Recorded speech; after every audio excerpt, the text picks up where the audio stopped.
Go to now, ye rich men, weep and howl for your miseries that shall come upon you.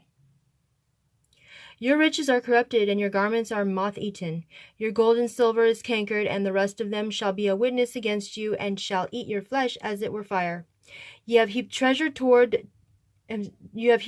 together for the last days. Behold, the hire of the laborers who have reaped down your fields, which is of you kept back by fraud, crieth. And the cries of them which have reaped are entered into the ears of the Lord of Sabaoth. Ye have lived in pleasure on the earth and been wanton. Ye have nourished your hearts as in a day of slaughter. Ye have condemned and killed the just, and he doth not resist you.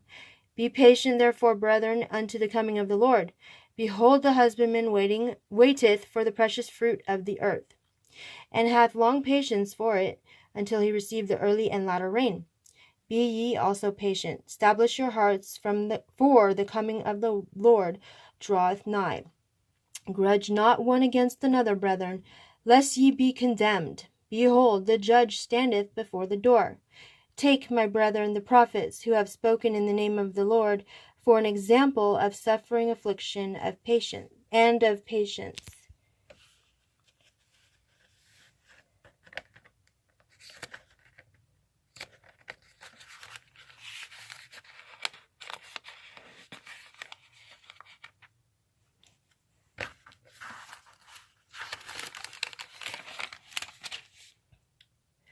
Behold, we count them happy which endure.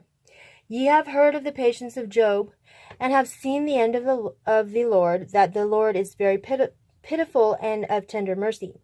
But above all things, my brethren, swear not, neither by heaven, neither by the earth, neither by any other oath, but let your yea be yea, and your nay, nay, lest ye fall into condemnation. Is any among you afflicted? Let him pray. Is any merry? Let him sing psalms.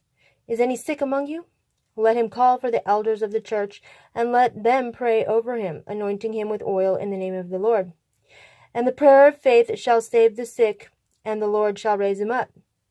And if he have committed sins, they shall be forgiven him. Confess your faults one to another, and pray one for another, that ye may be healed.